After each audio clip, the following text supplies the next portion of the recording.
আসসালামু আলাইকুম ওয়া রাহমাতুল্লাহি ওয়া বারাকাতুহু। এই পর্বে আমাদের আলোচনা দশম রুকুর দ্বিতীয় পর্ব। আলহামদুলিল্লাহ ওয়াসসালাতু ওয়াসসালাম আলা রাসূলিল্লাহ ওয়া আলা আলিহি ওয়া সাহবিহি আজমাইন, আম্মা বাদ। আউযু বিল্লাহি মিনাশ শাইতানির রাজীম। বিসমিল্লাহির রহমানির রহিম।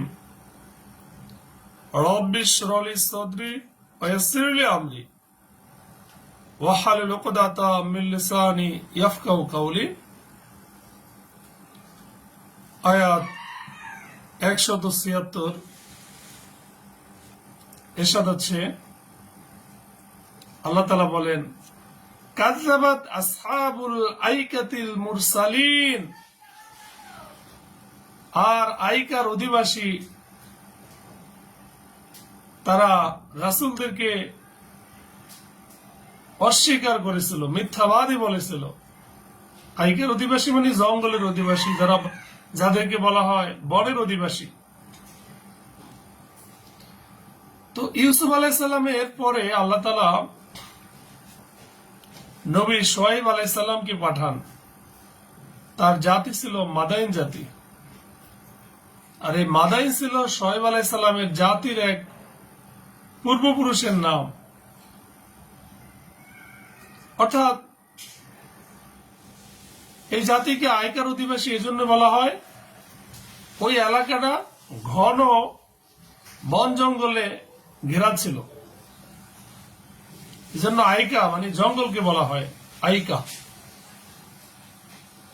তো শুআয়ব আলাইহিস সালামের জাতীয় মাদিয়ান শহরের আশেপাশের এই বাসিন্দাদেরকে বোঝানো হয়, এরাই হচ্ছে আইকার অধিবাসী। আর আইকা শব্দের অর্থই হচ্ছে ঘন ডালপালা বিশিষ্ট গাছ। আর এরকমই একটি গাছ মাদাইনের উপকণ্ঠে ছিল, যার পূজা করা হতো। শুআয়ব আলাইহিস সালামের নবুয়তের পরিধি ও দাওয়াত তাবলীগের পরিসীমা এই মাদায়ান থেকে ওর আশেপাশের বসতি পর্যন্ত ছিল, যেখানে আইকা গাছের পূজা হতো। এই সেখানে বসবাসকারীদেরকে আসহাবুল আইকা বলা হয়েছে। এই হিসাবে আসহাবুল আইকা ও মাদিয়ানবাসীদের নবী ছিলেন একজন, অর্থাৎ কেবল শুআয়ব আলাইহিস সালাম। আর এই উভয় জাতি ছিল একই নবীর উম্মত। আইকা যেহেতু জাতি নয় বরং একটি গাছ, সেহেতু এখানে ভাই সম্পর্কের কথা উল্লেখ করা হয়নি, যেমন অন্যান্য জাতির নবীর ক্ষেত্রে করা হয়েছে, যে আর তাদের নিকট তাদের ভাই অমুককে পাঠানো হয়েছে, এরকম বলা হয়েছে। আর এখানে ওভাবে বলা হয়নি।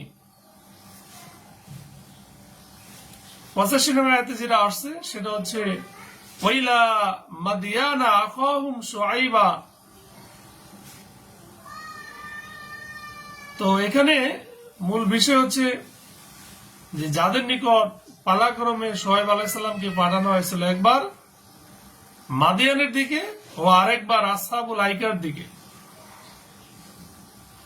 তাফসীর ইবনে কাসিরে বলা হয়েছে যে সঠিক তথ্য হলো এরা ছিল একটি উম্মত, কারণ ওজন ও মাপে কম বেশি করার ব্যাপারে যে উপদেশ মাদিয়ানের অধিবাসীদের দেওয়া হয়েছে, সেই একই উপদেশ আসহাবুল আইকাদেরকেও দেওয়া হয়েছে, যাতে এই কথা স্পষ্ট হয় যে এরা একই উম্মত, দুই নয়। ইযে ক্বালা লাহুম, আর স্মরণ করুন যখন তাদের উদ্দেশ্যে বলেছিল শুআইবুন, আল্লাহর নবী শুআয়ব আলাইহিস সালাম, আলা তাত্তাকুন, তোমরা কি আল্লাহকে ভয় করবে না? ইন্নী লাকুম রাসূলুন আমিন, নিশ্চয়ই আমি তোমাদের জন্য এক বিশ্বস্ত রাসূল। ফাত্তাকুল্লাহ, অতএব তোমরা আল্লাহকে ভয় করো। ওয়া আতিউন, এবং আমার আনুগত্য করো। ওমা আসআলুকুম আলাইহি মিন আজরিন, আর আমি এজন্য তোমাদের কাছে কোনো প্রতিদান চাই না। ইন আজরিয়া ইল্লা আলা রাব্বিল আলামিন, আমার প্রতিদান কেবল সৃষ্টিকুলের রবের নিকট, তিনি আমাকে আমার পুরস্কার, আমার প্রতিদান দিবেন, কাজের প্রতিদান।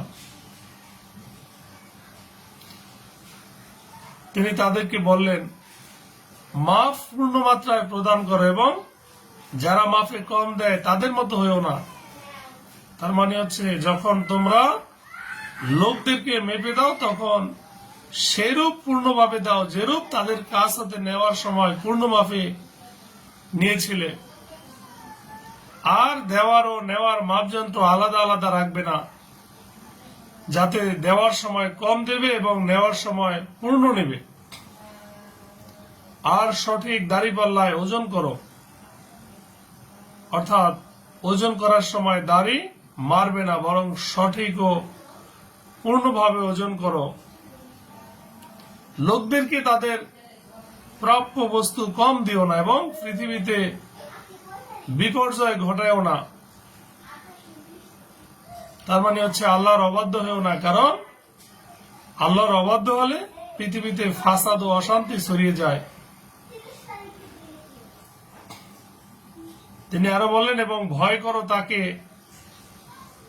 যিনি তোমাদেরকেও তোমাদের পূর্ববর্তী জাতিসমূহকে সৃষ্টি করেছেন।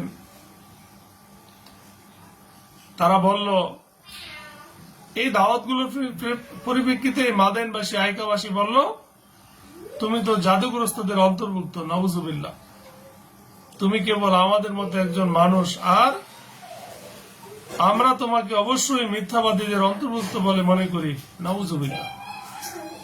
তার মানে হচ্ছে, তোমার যে দাবি যে আল্লাহ তোমাকে ওহী ও রিসালাত দান করেছেন, সেই দাবি আমরা মিথ্যা মনে করি, কারণ তুমিও আমাদের মতো একজন মানুষ, তুমি ওই সম্মানে কিভাবে সম্মানিত হতে পারো?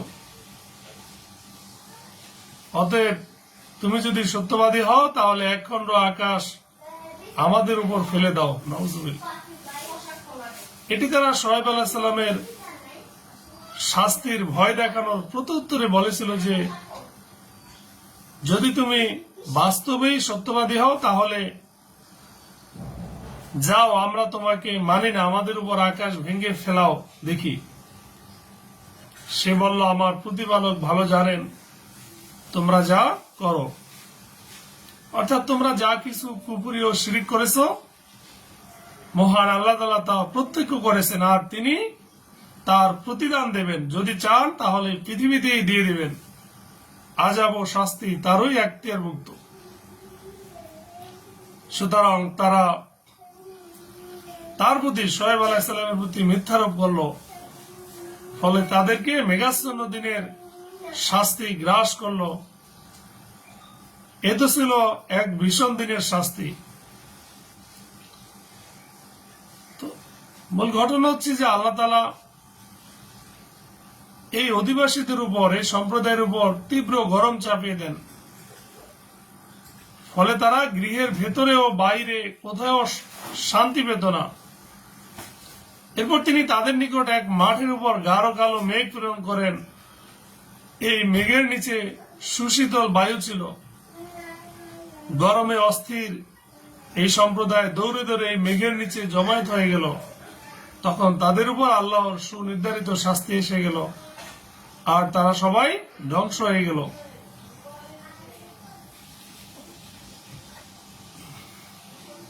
অর্থাৎ সেই মেঘের টুকরা, সেখান থেকে আগুন, জ্বলন্ত আগুন বের হয়েছে, আর সবাই পুড়ে মারা গেল। আল্লাহ বলেন, ইন্না ফি যালিকা লাআয়াতান, নিশ্চয়ই এতে আছে শিক্ষা, নিদর্শন। ওমা কানা আকসারুহুম মুমিনিন, কিন্তু তাদের অধিকাংশই মুমিন নয়। তার মানে হচ্ছে, শোয়েব আলাইহিস সালামের জাতির ধ্বংসের কথা পবিত্র কোরআনে বিভিন্নভাবে এসেছে। এর কারণ, শোয়েব আলাইহিস সালাম এর জাতির অপরাধ ছিল বিভিন্ন প্রকার। প্রত্যেক প্রকার অপরাধের জন্য তাদের শাস্তি হয়েছিল। সুতরাং আল্লাহ তাআলা যখন তাদের কোনো অপরাধের কথা উল্লেখ করেছেন, তখন সেখানে সে অপরাধ মোতাবেক শাস্তির কথা উল্লেখ করেছেন। যেমন তারা বলেছিল, তুমি যদি সত্যবাদী হও তবে আমাদের জন্য আকাশের টুকরো ফেলে দাও। এর জবাবে আল্লাহ তাআলা তাদের শাস্তির কথা উল্লেখ করে বলেন, তাদেরকে ছায়ার দিনে শাস্তি পেয়ে বসলো। সম্মানিত সুধী, এরপরে এই পর্বের শেষ আয়াত, ওয়াইন্না রব্বাকা লাহুয়াল আজিজুর রহিম, আর নিশ্চয়ই আপনার রব তিনি তো মহা পরাক্রমশালী পরম দয়ালু। আল্লাহ তাআলা আমাদের সঠিক বুঝ দান করুক। আমিন। আখির দাওয়ানা আনিল হামদুলিল্লাহি রাব্বিল আলামিন। আসসালামু আলাইকুম ওয়া রাহমাতুল্লাহি ওয়া বারাকাতুহু।